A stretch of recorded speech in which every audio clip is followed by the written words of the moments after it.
சென்னை 105 எக்மோர்ல ஒரே ஒரு ரோடுடைய பின்கோட். அதாவது எத்திராஜ் சாலைன்னு இப்பொழுது பெயர் இருக்கிற பழைய பெயர் கமாண்டர் இன் சீஃப் ரோடு. ஒரு காலத்தில் சென்னை மாகாண படையோடைய கமாண்டருடைய இல்லம் இந்த இடத்துல இருந்தது.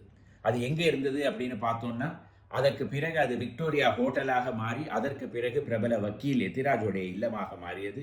இப்பொழுது அதுவே எத்திராஜ் காலேஜோடைய மையமாகவும் இருக்கிறது. அதற்கு அருகே சிவாலயா பில்டிங், ஃபாகுன் மேன்ஷன், அதற்கு பிறகு வில்லிங்டன் எஸ்டேட், இது எல்லாம் சேர்ந்துதான் சென்னை 105. எக்மோருக்கு சென்னை 8 பின்கோட். இந்த பகுதிக்கு எப்படி 105 பின்கோட் வந்தது அப்படின்னு பார்த்தோம்னா, 1910-15 இந்த ரோடுடைய ஒரு முனையில தபால் துறை ஒரு புது போஸ்ட் ஆபீஸை ஆரம்பித்தது. அதனாலதான் இந்த பகுதிக்கு ஒரு தனியாக ஒரு பின்கோடும் கொடுக்கப்பட்டது. இந்த வில்லிங்டன் எஸ்டேட் ஒரு காலத்துல எக்மோர் லேடிஸ் ரெக்ரியேஷன் கிளப்பாக இருந்து, இப்பொழுது அதே இடத்துல தான் ராஜா முத்தையா ஹால், ராணி மையம்மை ஹால், 2 பிரபல கல்யாண மண்டபங்கள் இருக்கிற பகுதி.